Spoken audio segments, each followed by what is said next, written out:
differential test Monday. I hate differential equations. Wait, let me go ask Ryan.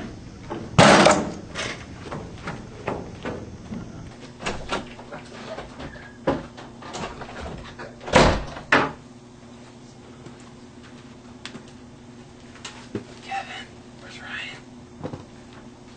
Kevin. Hey, what's up? Ryan, we need help with our differential equations. Are you serious? Yes. Now. Come on, let's go.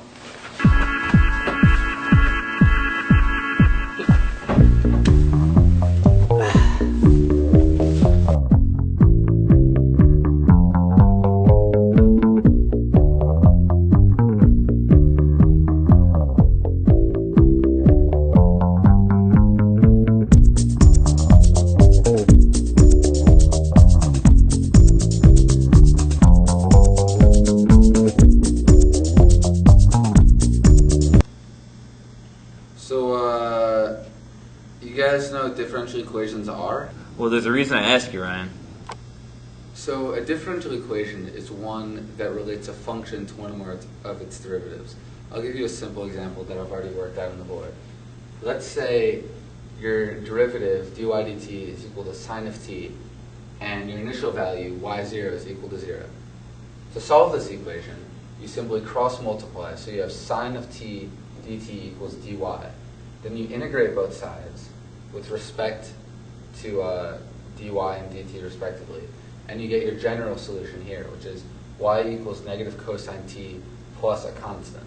But when you plug in your initial value, which is y0 equals 0, into the equation, you find that since negative cosine of 0 equals negative 1, c has to equal 1, and you have your final solution here. But what about functions you can't integrate? I don't know. Let's ask Melcolm. Melcolm! Oh my God! What? You guys need help, right? Yeah? Yeah. Well, here we have Euler's method, which is just another way to model differential equations, and through numerical approximations. We start with the derivative y prime equals t, and the initial value y0 equals 0, and step size of 1.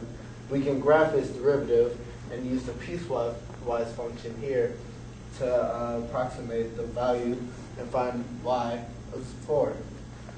Here, over the interval 0 to 1, we graphed it, and obviously the derivative is 0. And then as we go along, it's just equal to our interval. And then here, if you go to the actual graph of our numerical approximations, we start off with the slope of 0, go on to 1, and then as we go on, we find that y4 equals 6. Evaluate the first derivative at -1, -4. Okay, so the first step I'll do is evaluate dy dx at -1, -4. Just by subbing in these variables.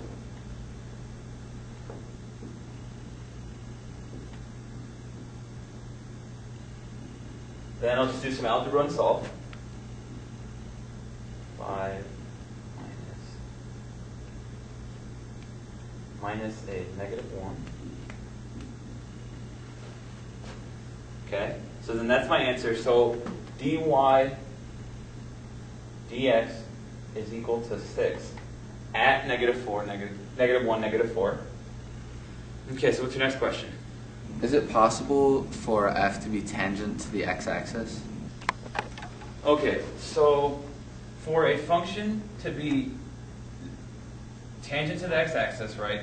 It has a stationary point on the x-axis, so it's going to have the derivative is equal to 0 at that point, and it's also its y value is going to be also equal to 0 since it's on the x-axis. So dy dx is equal to 0, and y is equal to 0. So with that, we can sub in the values we know already into this differential equation. So 0 is then equal to 5x squared minus 6 over 0 minus 2. So just doing some simple algebra, we'll get x squared is equal to -3/5. So off of that, we know that there's no x and y that will satisfy this because a number squared cannot be equal to a negative value.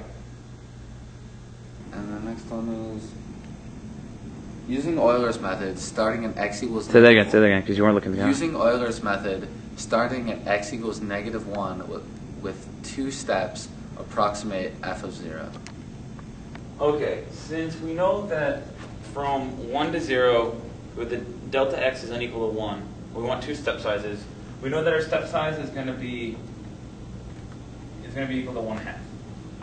So going off of that, I'm going to find f of -1, f of -1/2, and then f of 0. Since we're given that f of -1 is equal to 4, that's easy. Then we have to estimate f of -1/2 by using f of -1/2 plus the derivative of at x is equal to -1 times the step size of 1/2. So what I'm going to do is then I'm going to start at -4 and then move up 3 because that's my estimate at -1. So then that's going to be equal to, well, -1. So going off of that, I'm going to sub in my new coordinate of -1, -1/2, -1 into this differential equation to find the slope, which is dy dx is equal to 13/4. So I just did some algebra and some substitution there. So going off of that, then I'll start at x is equal to -1/2. So that's f of 0 is going to be -1 plus 13/4 times 1/2. And that's going to get me 5/8 is my final answer, just using simple math. Oh.